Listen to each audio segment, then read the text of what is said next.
Well, hello. This is, as you can see over here, Dr. Daniel Janosik and Dr. J. Smith back at again, which means if you're seeing us, that means we're starting another new course.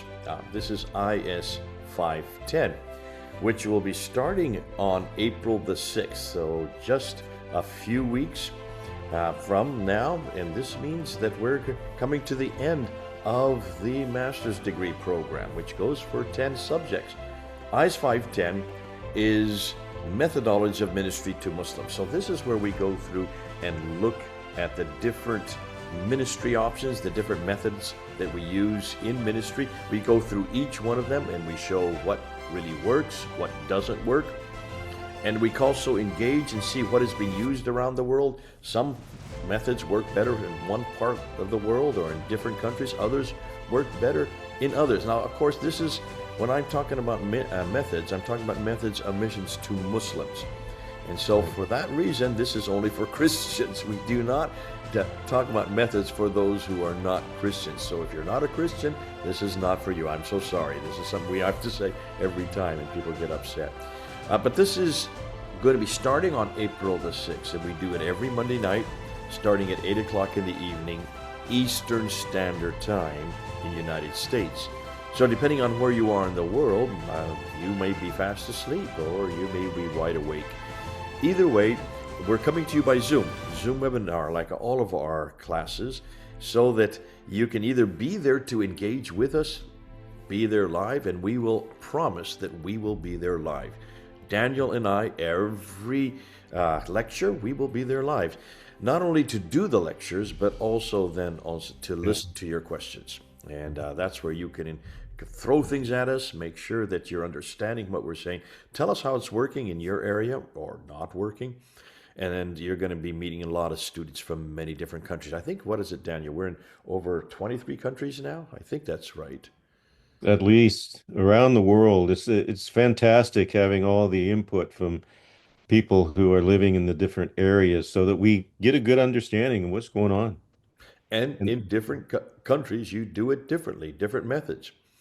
So Mhm. we're going to show you the really nine to actually it's going to be 10 major models. So Daniel, um, why don't I start with the first one and I'll start with the very one, then we'll go back and forth on each of the 8 weeks because it's going to be 8 weeks long. It goes from April 6th to May 25th. Always Monday nights, Monday nights. Now for some of you, it'll be Tuesday morning because you'll be ahead of us. Nonetheless, even if though you're fast asleep, we record every session, every lecture, and the Q&A period, and then I send it to you the next day along with the PowerPoints. Yes, we do have PowerPoints. I know most of you want the PowerPoint so you can use it in your own ministries. And then we also send you any of the PDFs, the auxiliary material. Now, this is at a master's degree level, but we're going to come back to that. Let's go through each of the topics. I'll do the first one, then you do the second, back and forth, back and forth. And the first one has to do with what are the major methodologies employed by missions today. So I'm going to do a quick overview the very first night. Um, Either I will do it or Daniel will do it. Sometimes we trade off just to make it a little bit more exciting. But that will be the subject for the first time. Getting into this, looking and seeing why is it we have different methods? Why is it some works and don't? Some do work in some areas and some don't in other areas. Well, that's important that we start off with a bang on that. What's happening the second week, Daniel? Second week, we're going to be dealing with the program model, where and why they use these models, and the benefits to the ministry and Muslims today.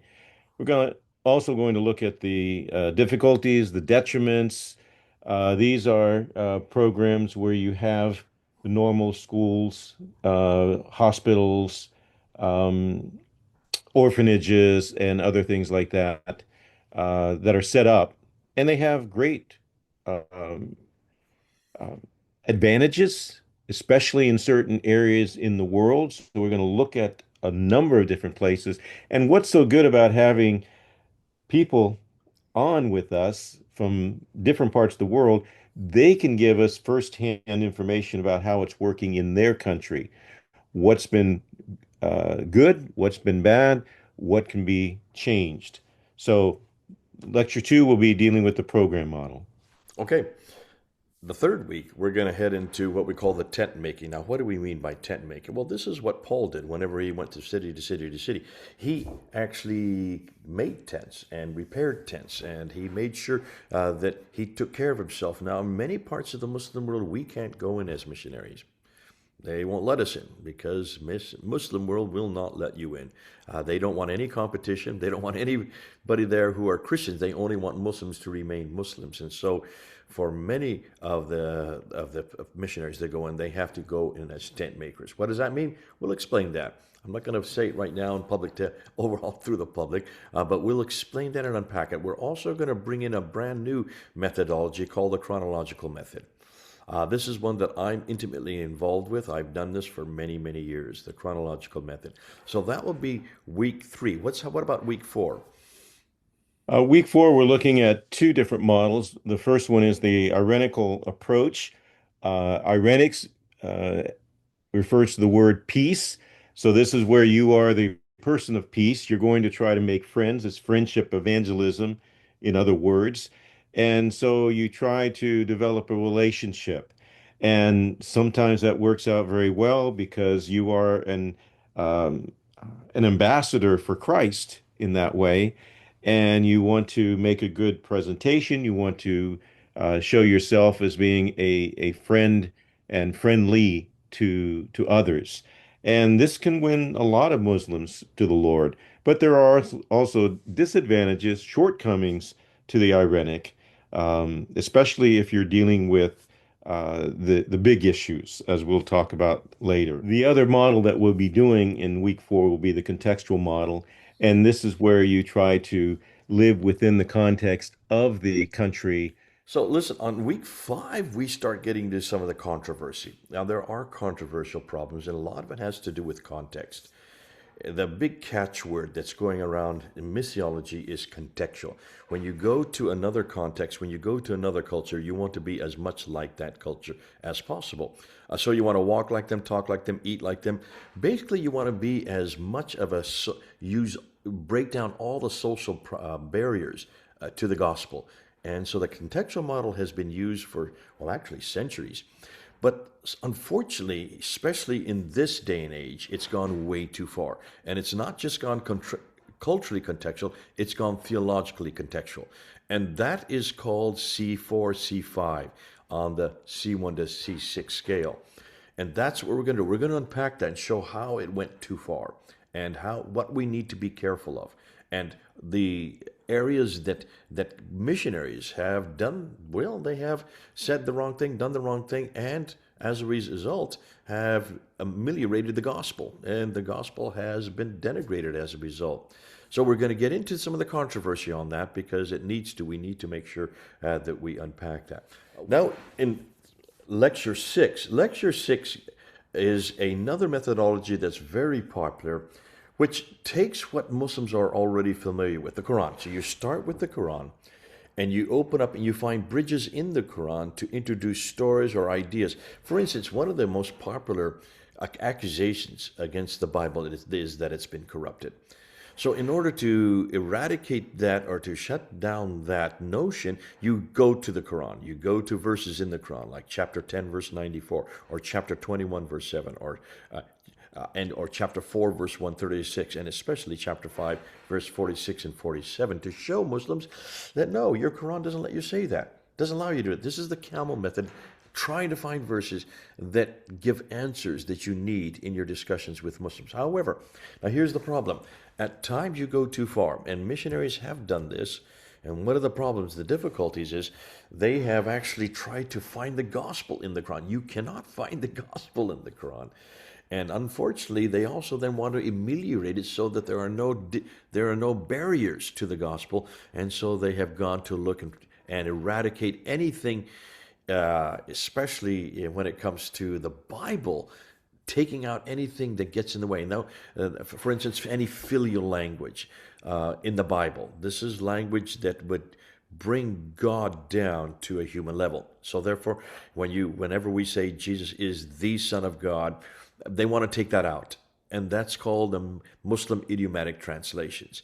That's where it's gone too far, and that's why we're going to show you that that we must be careful in our methodology. We must remain biblical. We must remain true to the gospel, but at the same time, at sometimes we must be careful that we don't become heretical and we don't bring in heresy into the Bible. So this is going to be a controversial day lecture, both looking at the how to use the Quran and how not to use the Bible. What about lecture 7, Daniel? Well, Lecture 7 deals with the dialogues, and this is a helpful way to meet with Muslims and set up meetings, have the two groups come together, compare Christianity with Islam, and to get a lot of Christians there as well, so that you can have Christians meet the Muslims and interact and engage. But there are problems because often when the dialogues are set up, it's where the Muslims can take over, and instead of giving an overview of what Islam is about, they will start off by critiquing what you as a Christian have said about, Christianity, and they'll just start arguing, and it becomes a setting for a Muslim win or a lot of confusion. So dialogues can be very helpful. They're pre-evangelistic. They can help Christians get to know Muslims, but you have to be very careful. So we'll be looking at the positive sides of dialogues because they can be very good. And even smaller dialogues and groups can be very special. But you have to do more, and you have to be careful, and you have to construct them in a way that will not allow Muslims to get the benefit from those particular ways. And then our last week. What are we going to do our last week? This is the part of the one that you and I like the most. Well, at least I like the most. Well, I will open it up and I'll let you finish up with that. But this is the one where we deal with the confrontation, so the confrontational model. And this is where we bring up a lot of the historical critique material, which we've been working on, and it's been the most effective. So we save the best for last. And so we look at what the Muslims have said about Mecca and Muhammad and the Quran, and we want to make sure that you understand what their side is, and then we bring in the historical methodology where we look at archaeology, we look at the coins, we look at the inscriptions, and with the Quran, we look at all the different problems with the Quran. It is so effective as far as getting Muslims to realize that they don't have any foundation for their beliefs. Yeah. And that really puts them off key or off balance, and they start listening to you. Yeah. And Jay, you like to use this. How do you use it? Well, here's what's interesting. I am right now in Germany and in Belgium doing just that. That's why I'm not in my home. I'm in a loft here at a B&B, going from city to city to city to introduce this very method because it is fine. People are finding that the Iranic method has not worked. We're not stopping Islam, and Islam is growing faster than any other religion. So we're saying, well, why don't we use the New Testament model? Why don't we do what Paul did? Why don't we do what Jesus did? Why don't we do what the disciples did? They confronted that which stood against the gospel. And they did so. Paul did it in almost every city he went to: Laodicea, Cappadocia, Berea, Ephesus. He went right into the synagogues and confronted them. But we don't teach that. Now, notice, Daniel, isn't that the title of our entire degree? MAPI. It's Apologetics and Polemics to Islam. Bingo. So in some ways, this last week is kind of bringing everything home. And we're going to be showing exactly why we have a MAPI program and why the world today is asking us. I'm finding you're going to be going with me. We're going to be going to Germany in about a month and a half. We're going to be going to Amsterdam together. We're going to be going to London. In fact, we're going to one of the biggest conferences in the world just on this confrontational method, on polemics. And so, goodness, this is the time to really introduce it, and we'll be doing that on the 8th week. Now, Daniel, there are 3 different levels, aren't there? What are the 3 levels that people can take this at? Okay, of course, there's the master's level, and this is where you will be doing all the reading, all the work week by week. The first 8 weeks will have the regular lectures, and there will be a discussion, uh, online discussion for you as master students that you will need to do, a reading report on the reading that you do, and also a lecture report on the lecture. These are ways to help you articulate what you're learning. They're short enough, they're not overwhelming, but they really keep you up on what we're doing. And then there will be 7 weeks after the lectures. The lectures are the first 8 weeks. Then you have 7 weeks where you will be able to write your paper. There's a research paper involved, and in this class there is a final exam, which really is a open book essay exam. So we'll have certain questions that you'll be looking up, and you will have the freedom to research those, think about them, and then answer them. And those will be due at the very end of the 15 weeks, or in other words, the last 7 weeks of the course. And then so that's for the master students. Then we have the the students who are going to be audit students. And this is a special level because you don't have to do the work, but you will have access to the course site so you can interact in the discussions. You will have extra um, uh, entrance to a lot of the other resources that we have, the PDFs and videos and other things that we put together and have for you. And you will be able to pick up the videos and also the PDFs, the PowerPoints from that venue, and that will be up and available all the time through those 8 weeks for you. So that would be the audit student. And then for the third level, we call it the personal enrichment. And this is where we get a lot of people coming in who are practitioners who don't need the degree. They don't have time to do all the work, but they want to be able to be part of the class. You are, of course, invited for the Monday night lectures. We want you there, if at all possible, even if it's 2 in the morning for you. And we have a lot of people who are up at 2 in the morning being part of the class because it's so exciting. We That's where we do the live lectures and also the great discussions. Good questions come up, and we're able to answer them right then.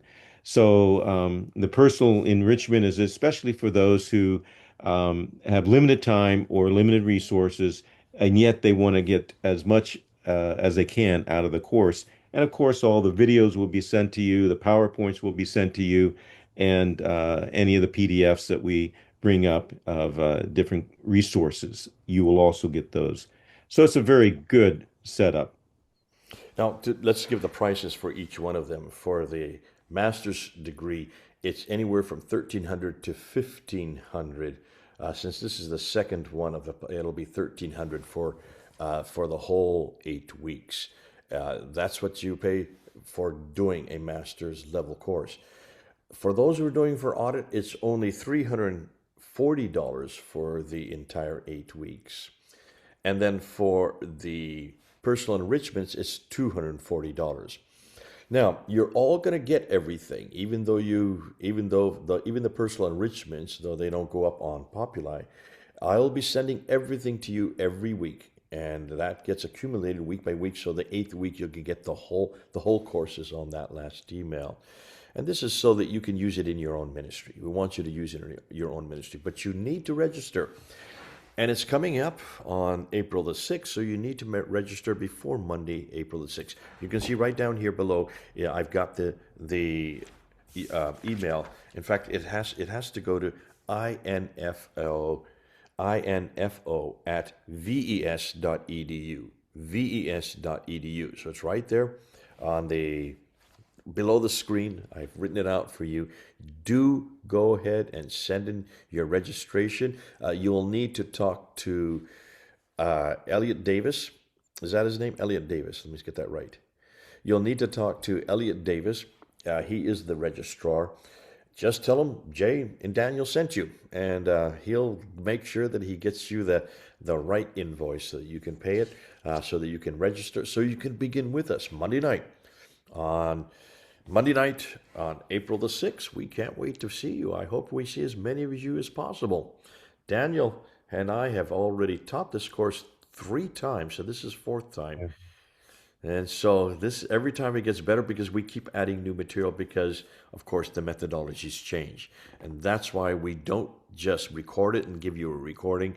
We're going to be there live every Monday evening.